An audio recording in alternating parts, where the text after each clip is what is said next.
the smart helmets are really, really good for safety in so many ways. Are smart helmets the future of motorcycle safety? We're going to talk to attorney Claude Wyle about that on today's Ask the Lawyer. Claude, thanks for joining us. Thank you so much for having me, and I'm so excited to be able to talk about two of my favorite subjects. Number one, motorcycling, and number two, head injuries and head safety. Absolutely. So first off, have you seen or tried any of the new motorcycle smart helmets? What are some of the features that you think could have an impact on motorcycle safety? Well, Molly, I have not personally tried them, but a lot of my friends have, and I think there are some great, wonderful features. First of all, please know that I'm kind of old school, and I kind of believe in having a really good, tight, well-padded helmet with no distractions at all. That being said, the smart helmets are really, really good for safety in so many ways.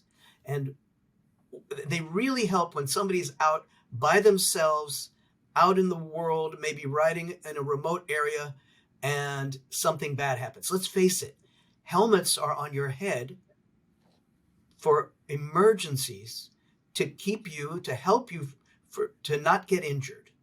And now smart helmets are there to interact through your phone and the app with emergency personnel, your emergency contacts, and yourself.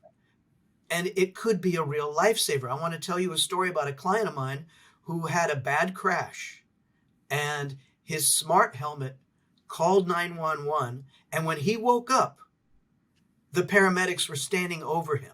Now, this was a very bad injury. And if he'd been there long enough to have to wake up and call himself, that might not have happened. And he was out pretty far from civilization. He was on a road, but it was pretty far away. I am sure that the communication system in that smart helmet played a big role in saving his life. So while I don't like anything to distract a rider, I think these new safety features in these smart helmets are very valuable. Absolutely. Some of these tech features have been around for a while, but technology is taking them to a whole new level. What do you think, what kind of impact could this have on motorcycle safety? I think the impact is mostly going to be good.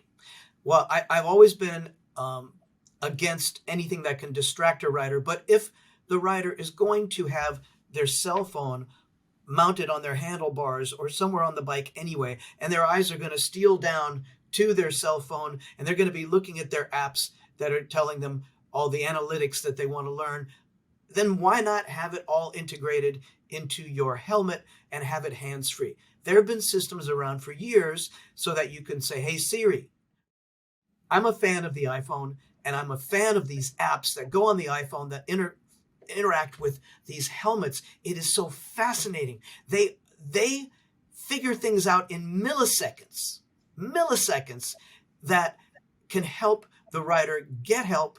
And then, of course, if the rider gets up and dusts themselves off, I'm okay, there's a little button on there that says, I'm okay, and it'll reach out to your wife, your friends, your family, the paramedics saying, I'm okay. You don't have to send a helicopter for me. I'm really impressed with this kind of equipment, and it's not that expensive, all things considered. I am a firm believer that the helmet is there to save your life, and if there are more features on the helmet to save your life, then that's better.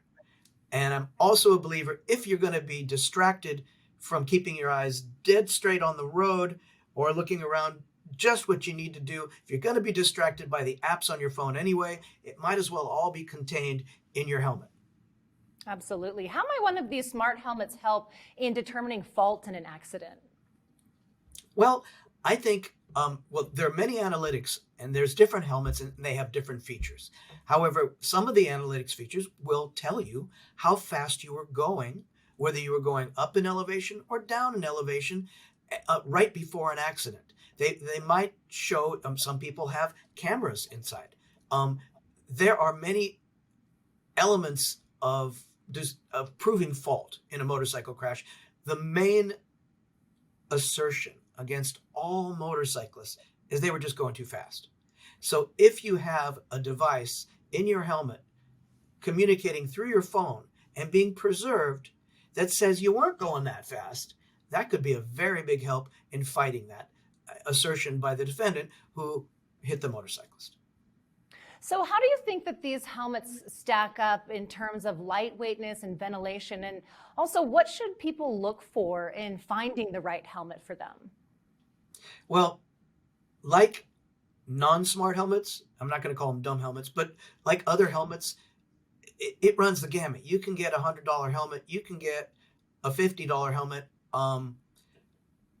If you want lightness, you would get something that has a lot of carbon fiber. In terms of padding, it has to have a certain amount of padding to be DOT approved and to provide the adequate impact attenuation to save your brain.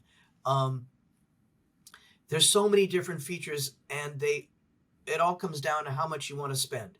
If you want a pure carbon fiber helmet, it's going to cost more. If you want the high-end electronics, they're going to cost more. But I have a feeling, just like computers and phones, the more time that goes by and the more companies that invest in this, the prices will come down so that we're going to be able to enjoy all these great features for regular prices. I mean, who would have thought that the smartphone could provide us with so much, right? Just 20 years ago, cell phones, we had these giant shoe phones. Nowadays, so much goes through our phone and so many people use them as their main computer. Did I answer your question? You did. Some of these, you brought up price, and they can be kind of expensive, these helmets, these smart helmets. Do you think that they're worth it, especially for people who might be on a limited budget? Yes.